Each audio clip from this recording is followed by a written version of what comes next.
this speech is not moving around so much and not saying like, or So I'm Taylor. How many of you guys have been professionally photographed? Okay. And how many of you have ever been a photographer and know how to work with clients and know how to edit photos? Okay, so that's what I'm going to be talking today. I am a photographer. I've been working with photography for about 5 years now. So I've dealt with clients and editing pictures and going out there and just taking pictures, and I have that photographer eye, as they say. So today I'm going to be talking about how the basic setups for a camera, the dealing with the clients, and editing, and the ending, the final processes, I guess you can say, for photography. So basically, on a camera, the main things you really need to know is the lens, and you have two setups for that. You have the zoom and the focus. The screen, which you can't see in the picture, but it's where you also have all your, like, you can see all your setups and your shutter and your aperture, which I'll explain later. And then you also have the shutter speed, or the shutter button, which is basically just taking the picture. The things that get more complicated is knowing shutter, aperture, the mode dial. Shutter is basically the light that goes into your camera. So the longer you have it open, the more light that comes in. The shorter, or the less you have it open, is the less light that goes in. And then aperture is how open the lens is. So you can have it like this big, and then you can have your shutter at like 250, which will keep it really, which will go really fast. Or you can have it close, and you can have your shutter open really fast, and then it'll go really fast as well. So light is really important when it comes to photography, because if you get the wrong light, your shot's not going to look good. For the mode dial, which is at the very top corner, M stands for manual, which is where you manually set up shutter and aperture. A stands for aperture, where it automatically sets up your shutter and you manually set up aperture. S is shutter, which is the opposite of aperture, so you are setting up your shutter and it automatically does your aperture.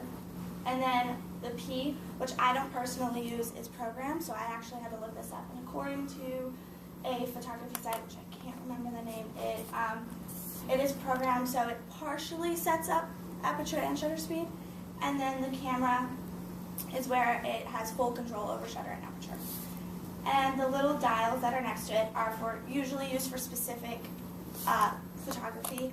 So, for example, the guy that's kind of awkwardly in a stance, that is for sports. And then the one with the hat is for portraiture, which is what I'm mainly used to doing. So with portraits, I'll talk about clients. When you work with clients, you have to have a patience in knowing how to deal with them, because you are going to deal with a wide range of them.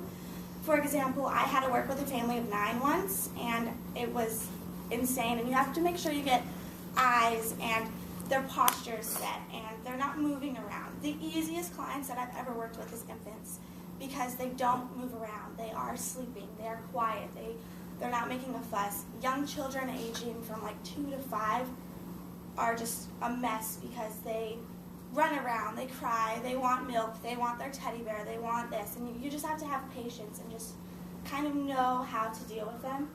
Couples is also kind of difficult to deal with, because usually the female likes to take over and take charge and tell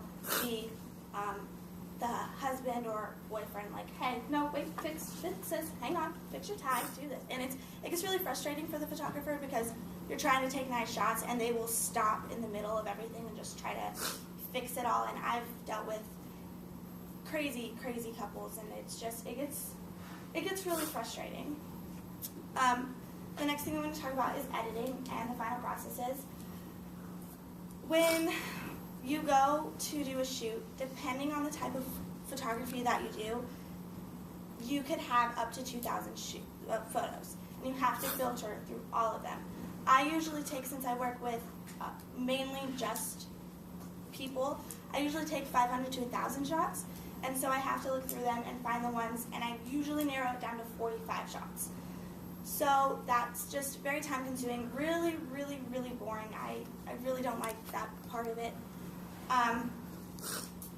So that's usually the time when I'm like, okay, this is what I need to work on. I have to work on making this shot more clear or doing this better.